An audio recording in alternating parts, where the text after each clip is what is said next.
Let me just tell everybody that I had not seen the luncheon program until late last night. I'm pretty certain it's supposed to read David Martin, educator and athletic director, not educator and athlete.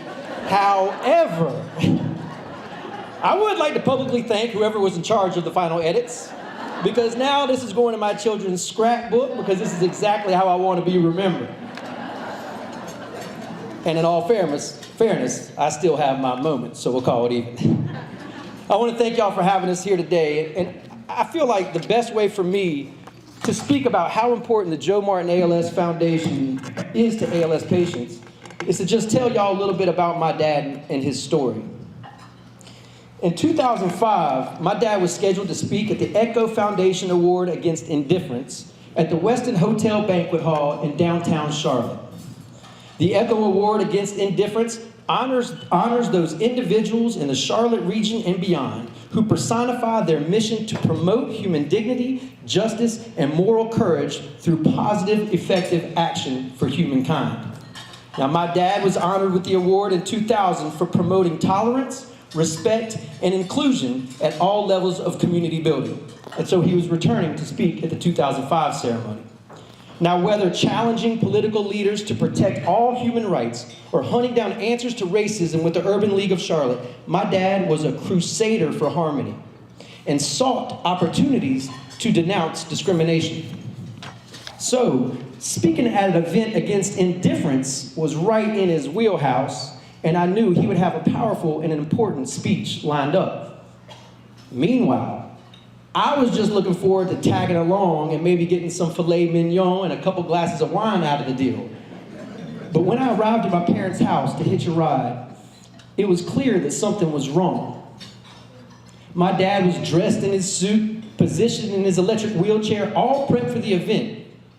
But as we were heading to the van to be on our way, he all of a sudden stopped and said he wasn't going. My mom was stunned and told him to just get in the van and let's see how he felt when we got there. My dad said no. Now, my mom is the picture of patience and empathy. So I had never seen her as frustrated with Dad as she was right then.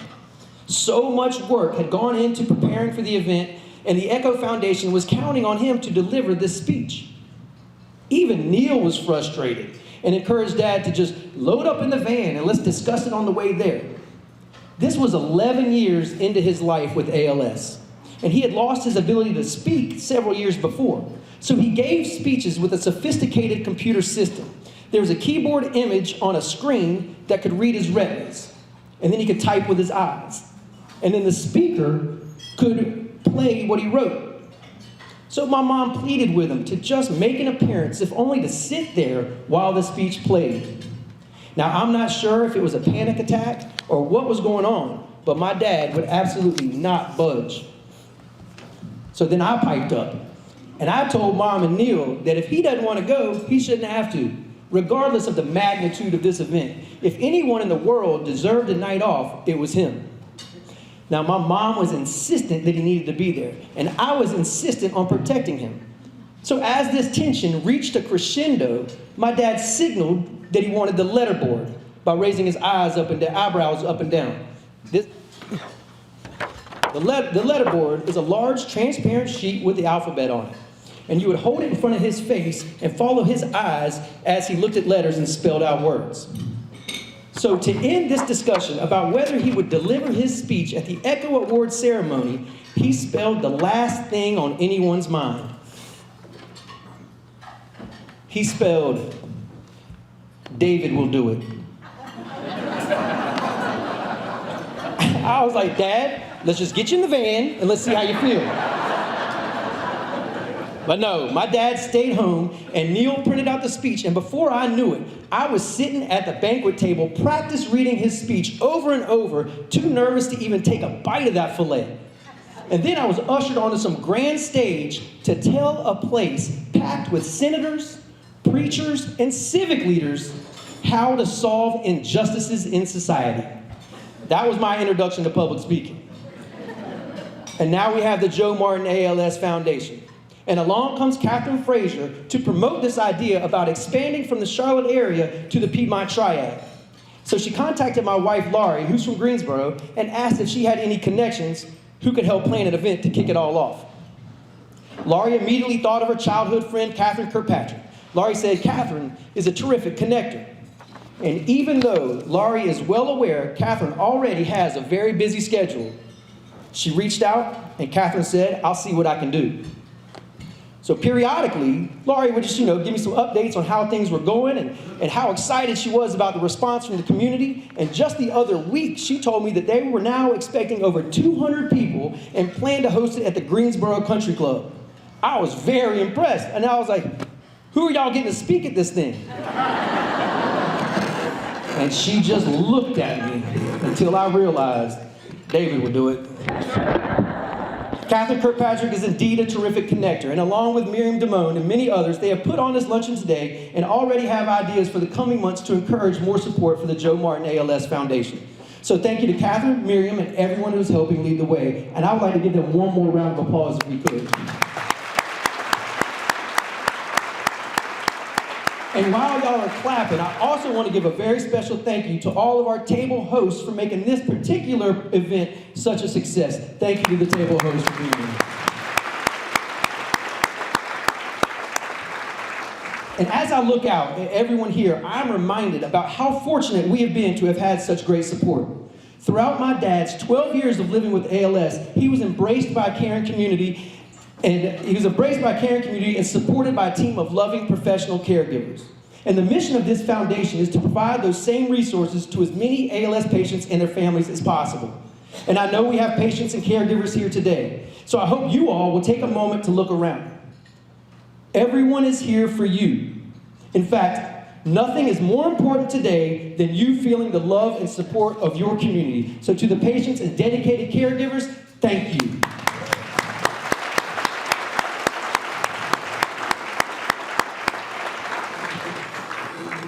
Now, anyone who is familiar with my family and our story of living with ALS knows how much Neil Cottrell means to us. Neil is the president of the Joe Martin ALS Foundation and was the primary caregiver for my father for about a decade. And I remember the very first time I saw Neil. It was one of his first days on the job, and he was replacing our first caregiver, Andy Barron. Andy was in charge during the early stages of ALS, and his specialty was keeping life interesting. He was gregarious. He filled rooms with his energy. He was confident, kind. He was hysterical.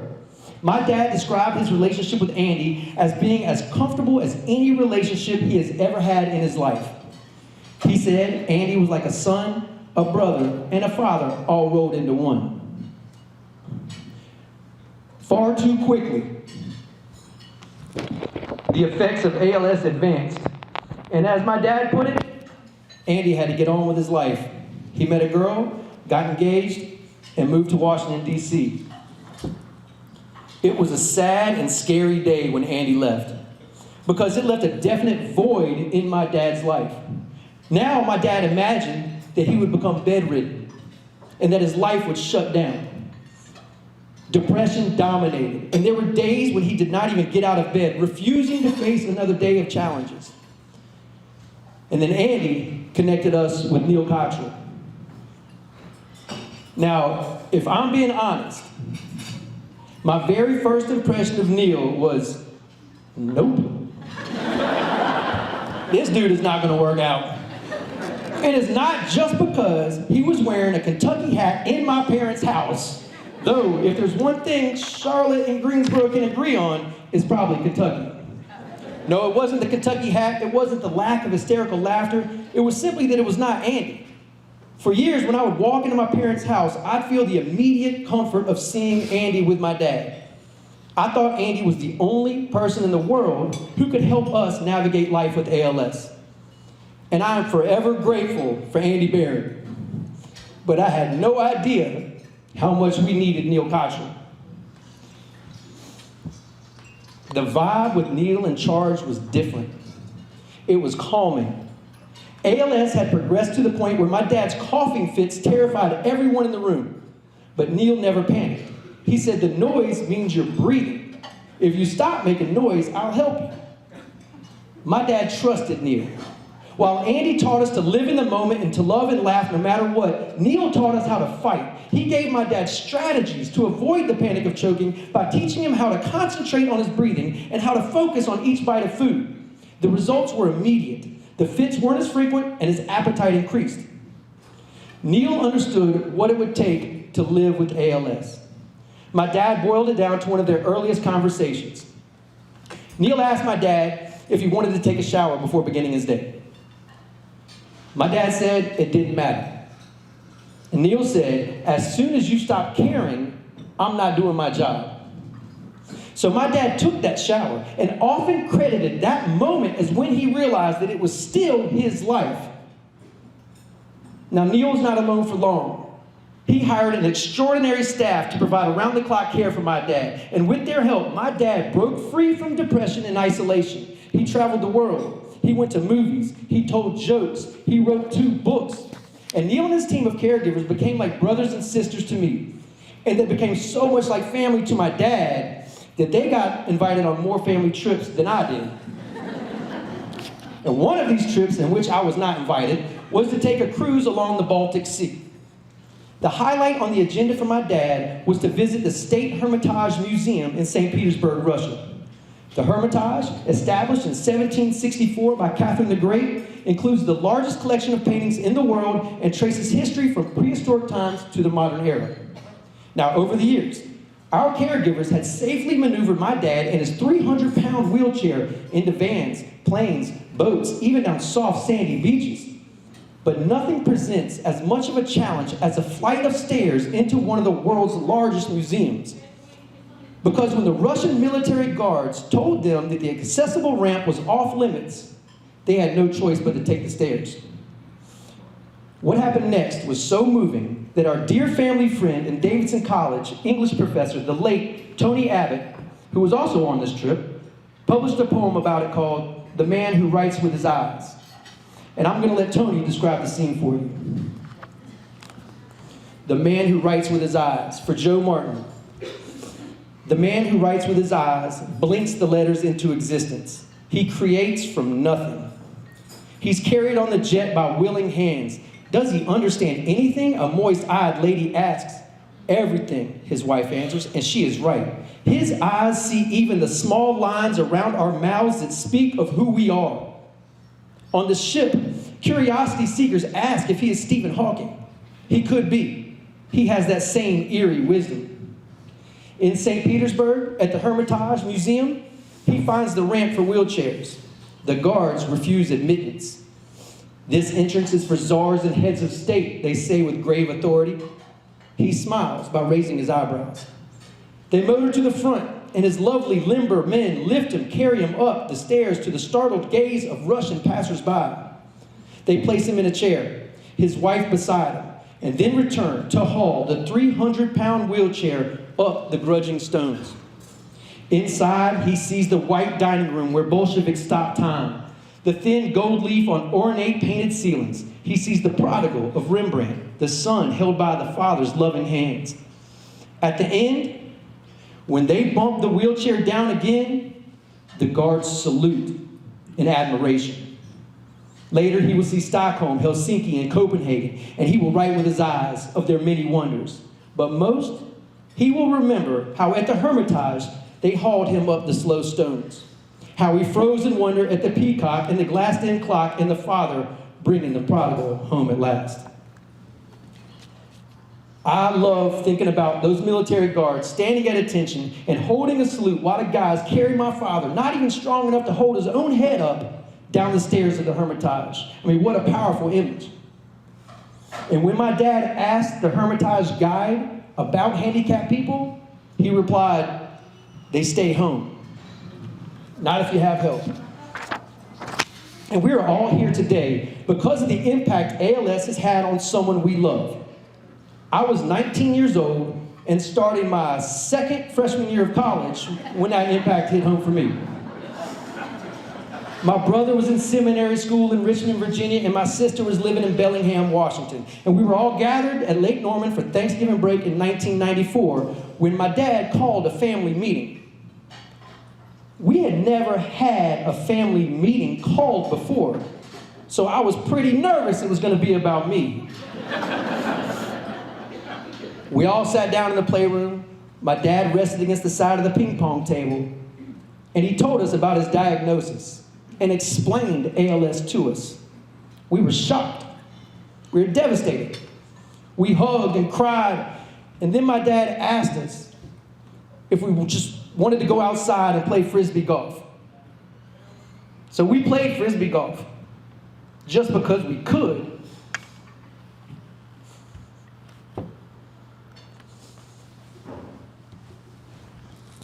The very next day, my mom and dad flew to Houston, Texas. Because in those days, Charlotte did not have the Carolinas ALS Center, which is now the preeminent ALS program in clinical care and research. Back then, the best doctors in the world were in Houston. And that morning, he sent a letter to his friends telling them that he had ALS. He sent the letter because he knew he would need them. He wrote, "We believe very strongly that God's sustaining care will be brought to us through the fellowship of family and friends, in whose love we can see and know God's love." To emphasize the power of fellowship, he added, "A good hug is great theology." He told them that by the time they received this letter, he would be in Houston for a week of intensive evaluation and diagnosis. That included more tests in one day than he had undergone in an entire week in Charlotte. The two tests I remember him talking about most were the spinal tap and the muscle biopsy, where they just clipped a piece of live muscle tissue from his quadricep and used no Novocaine in order to get the most accurate results. After the battery of intensive evaluation and diagnosis, the doctors explained that he would be unable to put any weight on his leg for 24 hours, and that he would need help walking for a few days. And with that, my parents made their way back to the Houston airport and flew home. As they reached their car at the Charlotte Douglas Airport, which happened to be on December 1st, 1994, my dad's 54th birthday, my mom helped him into the back seat so he could stretch out. The medical procedures and the long plane ride had left him in far too much pain to sit up, but he also wanted to lie down so he could hide below the window line. He wanted no part of the outside world. But my mom sat up a little taller in the driver's seat as they turned onto Biltmore Drive and our house came into view. "Joe," she said, "there are a lot of people in our yard." So just a few hours removed from the muscle biopsy procedure, my dad peeked out the side window and saw over 100 of his friends and family gathered together to welcome him home. There was a banner that stated, "A good hug is great theology," and people wore t-shirts declaring the same message, all adorned with the first generation of the cartoon heart being hugged by two arms created by my cousin Jim, which has now evolved into the current logo of the Joe Martin ALS Foundation. Suddenly, my dad felt great, and he bounced out of the car to join the party. And he not only put weight on that leg and walked around without assistance, he spent the next few hours standing, laughing, and eating birthday cake with his friends. It was the miracle of a caring community. That day in our front yard, Dad recognized hope. And he was eager to share this feeling of hope with every ALS patient in the world. He believed, in God's own time, death will come. Until then, don't give up on God's possibilities for your life.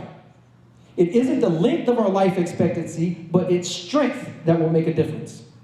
That day was the seed for the Joe Martin ALS Foundation. He and Neil discussed it frequently, trying to figure out how to provide world-class care for families at no charge. They wanted every ALS patient to believe in the strength of their life. He wrote a letter to my brother a year later and said, "The truly life-threatening aspect of this disease is not that it can end my life, even though it can, but that it might ruin it in the meantime. So the challenge to me is not to avoid eventual death, but to avoid letting its prospect ruin my life or the lives of the people around me, now or then." My dad said that life is to be cherished in the face of disappointment, in the face of disability, even in the face of death. With the professional care and the technology available, he believed very strongly that cherishing the gift of life is still possible. The Joe Martin ALS Foundation remains true to the plans that Neil and my dad discussed in the years together. The foundation believes that with the help of understanding doctors, family, and a caring community, people with ALS will live with purpose, with joy, and with hope. My dad developed a mantra, combining the Psalms and the words from Cal Ripken Jr., and he kept it on his bedside table. This is the day the Lord has made. Get up, go to the ballpark, and do your very best. My dad was given 20 months to live, and instead lived 12 productive and inspiring years that has led to hundreds of ALS families deciding to have the courage to get up, go to the ballpark, and do their very best. But it is impossible to do it alone. We were fortunate, and now we need your help to make sure other families have that same system of support in place. My dad's last word on earth was spelled through the letterboard to my mom as a blood clot had made its way into his lungs. Amidst panic and life-saving efforts, my dad signaled that he wanted to use the letterboard. And as my mom held the letterboard and stared into my father's eyes, he spelled P-E-A-C-E. We would never know that piece without Andy, Neil, and all the people who encouraged and taught my dad how to live actively with ALS. He died from an embolism. He lived with ALS. The Joe Martin Foundation is doing important work for families learning these same lessons that we learned. And the efforts of the patients and caregivers are indeed inspiring, but the backbone is you. We are all here because we care. And like our friends who greeted my dad when he returned from Houston in 1994, we understand that it is the responsibility of community to provide hope. Who knows what we'll be able to accomplish? But as I look out at this incredible turnout, I am encouraged because your support means the world to so many people. My dad wrote a book about his life with ALS. It is meant to encourage all of us. Toward the end, he wrote, "Many of the things essential for recovery or for living are incredibly expensive. But those things that are beyond the reach of most individuals are easily within the grasp of a caring community." He said, on any given day, any given person can do something toward creating a healing environment. So I just want to thank all of you for doing that today, and I hope you will consider continuing your support of the Joe Martin ALS Foundation because there's a lot left for us to do. Thank y'all.